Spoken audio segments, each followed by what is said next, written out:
Hello guys, welcome back to another theme park coaster video, and today we are going to be doing Lightwater Valley history. Before this video starts, please subscribe to Theme Park Coaster if you haven't already. So Lightwater Valley was founded by Mr. Robert Staveley in 1969 and was owned by Robert Staveley and is now owned and operated by Livingstone Leisure. In 1969, Lightwater Valley began as a small self-pick fruit farm attraction. The farm was owned by the Staveley family, who had owned the land since 1516. In 1976, the farm was affected by a drought, which resulted in the excavation of a lake to help reduce the effects of a future drought. The lake's popularity investigated in transition of the farm into a tourist attraction. Early attractions included an adventure playground, later Fort William, canoes, rowing boats, and a circus. Later on, Staveley introduced a petting zoo, BMX bikes, go-kart, and a pitch and putt golf course, a hill slide and a water chute, Devil's Cascade, later refumed to Toad Hole. During this time, the park was advertised as a country park and a self-pick fruit farm. A range of different program rides were introduced into the same entrance areas of the park, and the Lightwater shopping village was established. Lightwater Valley Theme Park was born when the Rat Ride was built in 1987. Robert Staveley wanted to expand on the family market and provide something to thrill market whilst being suitable for the younger audience at the time. Robert Staveley's wife was the keen protector of the country park status and did not like the idea of having a roller coaster spoiling this. After much discussion, she permitted the construction of a roller coaster as long as it was out of sight. To accommodate his wife's wishes, Robert decided that he would bury the roller coaster underground, and it became based on the well-drillings of a sewer rat.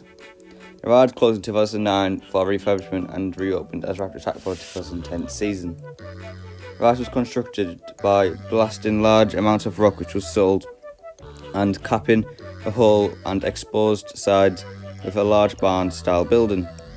The ride attracted much attention, nearly doubling gate figures and paving the way for future developments, including the park's first looping roller coaster, the Super Looper, in 1988, which featured two vertical loops and a backwards-facing ride car.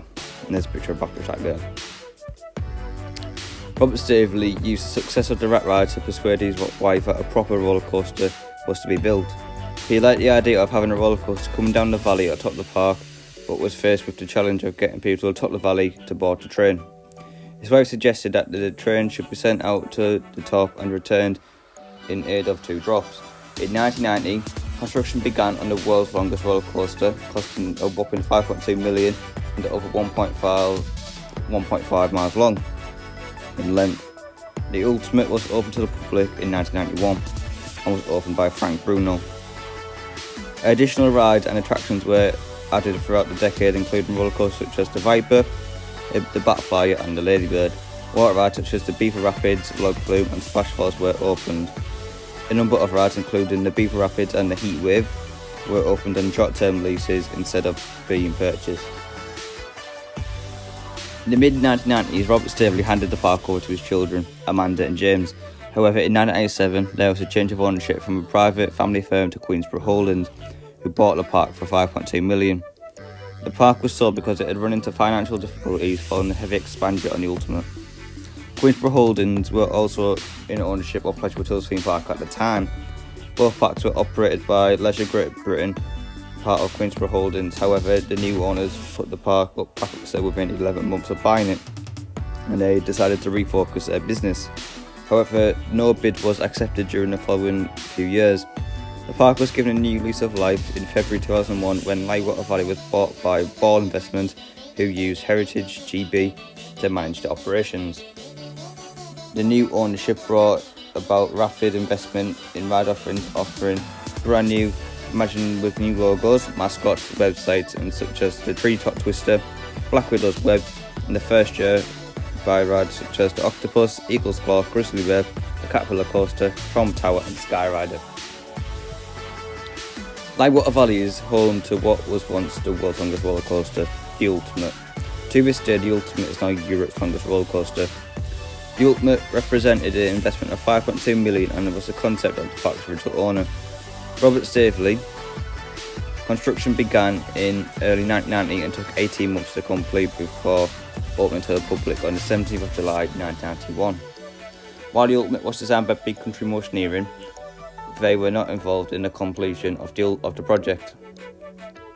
Lightwater Valley's only got engineers from British Rail to oversee the construction.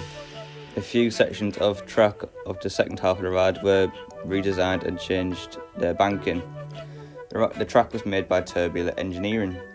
Please subscribe to Theme Park Coaster if you haven't already. Don't forget to like and comment on these videos if you are new. And thank you for watching. See you next video.